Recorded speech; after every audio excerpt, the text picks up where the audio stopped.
Well, if God's going to be amazed about you, you would hope it's not because of your unbelief. If God's going to be like amazed, you say, I amazed the living God. And they say, how did you do that? Well, I was so unbelieving that God was just amazed at the hardness of my heart. That's not the category you want to be in, but that's what we have in the gospel this morning. And truth be told, that's probably a category that a lot of ourselves find ourselves in, or a lot of us find ourselves in. And I think here's the problem. Oftentimes, the Bible and the church will have you focus your attention far away. Like we will say to ourselves, there is hardship far away. There was a disaster in Africa, or there was a flood in America, or there was this disaster, and we need you to go and we need you to reach out, which is good. This isn't bad, it's good. But our attention's far away. But sometimes the place that's neglected, and the place where we need to hear the good news of Christ the most, and the place where it's hardest to live out the good news, is close by.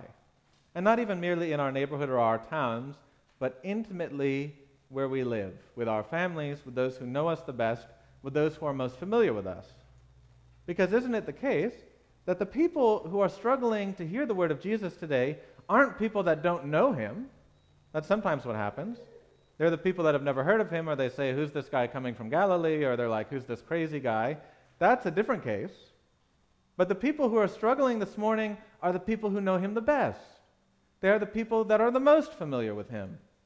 They are the people that saw him grow up. They are the people that went to the carpenter shop. They are the people that probably parented him. It takes a village and all that. They know him. And when he comes now and he tells them the good news and that God is doing something, they don't believe it because they assume in their familiarity with him that they already know everything they can about him. And this is the trouble.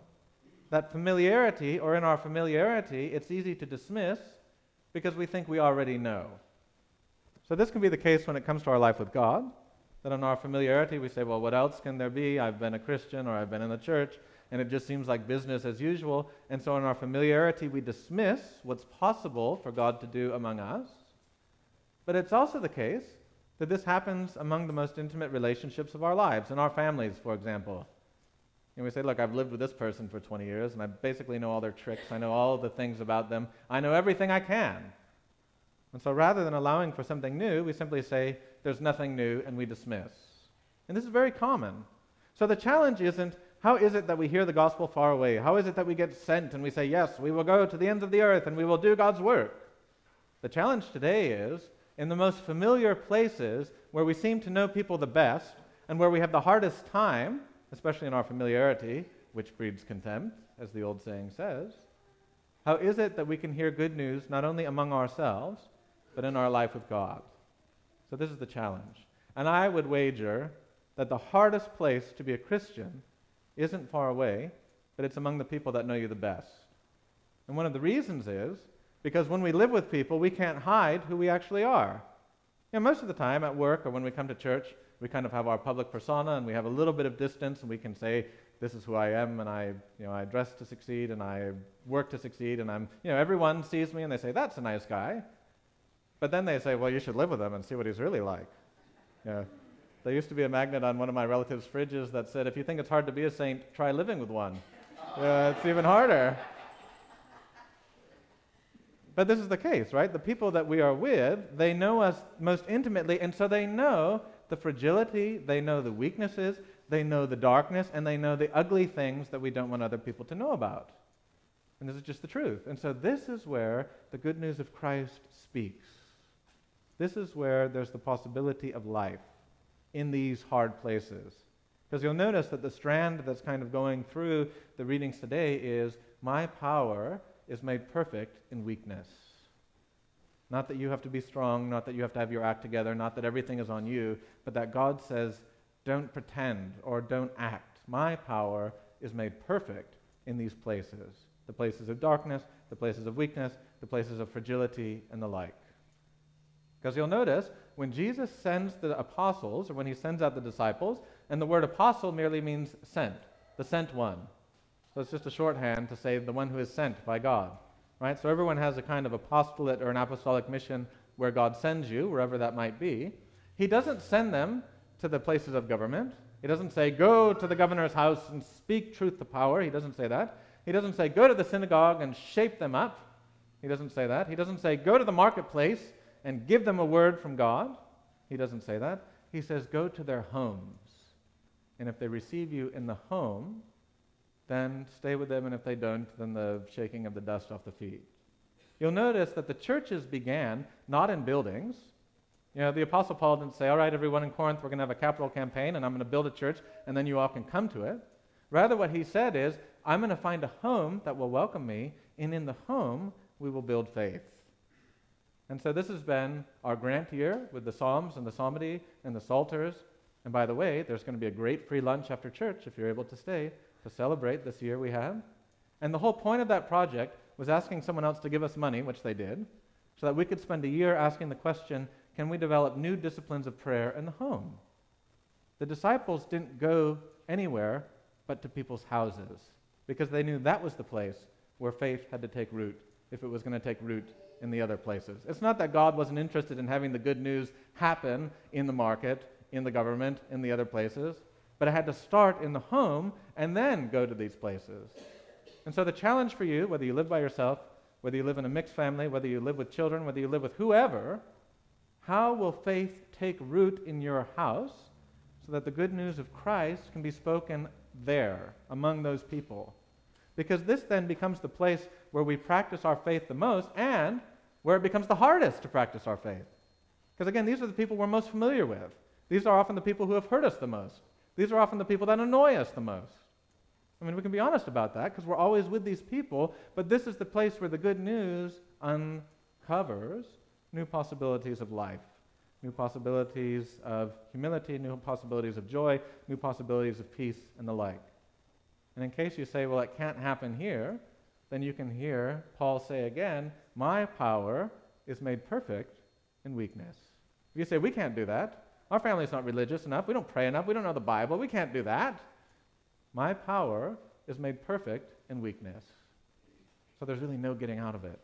Because there's no one who's too weak to have the power of God come and show itself by the Holy Spirit. So we'll end with that, the Apostle Paul. Now, if you listen to what Paul said, he was kind of being a little bit circumspect. He said, I know a guy who 14 years ago went to the third heaven. He's talking about himself. So it's kind of like, I have a friend. I know this guy that one time went to the third heaven, and it's him. And he says, I don't really even know what happened to me. Was I in my body? Was I not in my body? I don't know. But I heard things and saw things you wouldn't believe. So he's saying there's more to reality than we see, right? Part of living in faith is the idea that, yes, indeed, there is more happening than we see. The material world is not the only world. That's why in the Creed we say we believe you created everything seen and unseen, because there's more going on than we know. And thank God for that, hopefully. Thank God for that. And so he says, I heard things you wouldn't believe, and when I came back I was so elated, but then I was given a thorn in the flesh. And probably hundreds of PhDs have been written on what was Paul's thorn in the flesh. And of course the answer is nobody knows.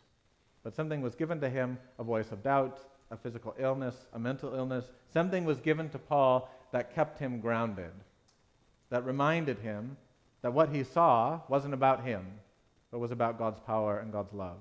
So what does he say? He says, I asked God 3 times, God, take this away from me. And then God said, my power is made perfect in weakness. My grace is sufficient for you. Now this is the good news that God gives to us, but it is a word that is sometimes difficult for us to hear. Because we say, no, I need more than that, God. I need more than your love. I need more than your grace. And that refrain is, no, this is enough for you. And one of our problems, especially as Americans, is knowing when we've had enough. Because there's so much. We can keep going and consuming and eating and taking and grabbing and taking. It's never enough.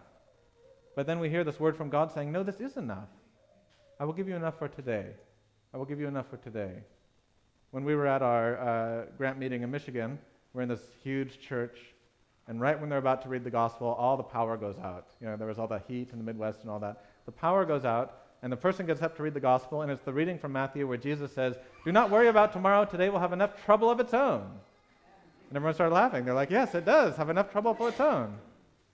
So what you find is your life of faith with Christ is moment by moment, day by day, where God will be your strength, where the grace of Christ will be your food, and where it will see you through to the end. So think about that as we go through the summer now. having been 7 years together and hopefully some years ahead, think about what it means to hear the good news in a familiar place. Think about what it means that we oftentimes dismiss people because we are familiar with them and we assume that there's nothing left. There's nothing that can transcend. And this is oftentimes, if you find trouble in your relationship, it's because you've come to that dead end where you say there's nothing left. Where else can we go? There's no transcendent moment that we can experience. And so there's still something that will happen by the coming of the Spirit into the home. And by that, not only will you be renewed in your most intimate places, will be able to endure and have blessings and grace, but also you will find that it's a blessing that overflows into the places around you. And so God will use you as instruments, and, well, I'm not going to call you tools. He's going to use you as instruments of His grace, that others might know that the kingdom has come, that indeed the life of the resurrected Christ is real, and that there's hope and joy and peace in a world that doesn't know the good news. Amen.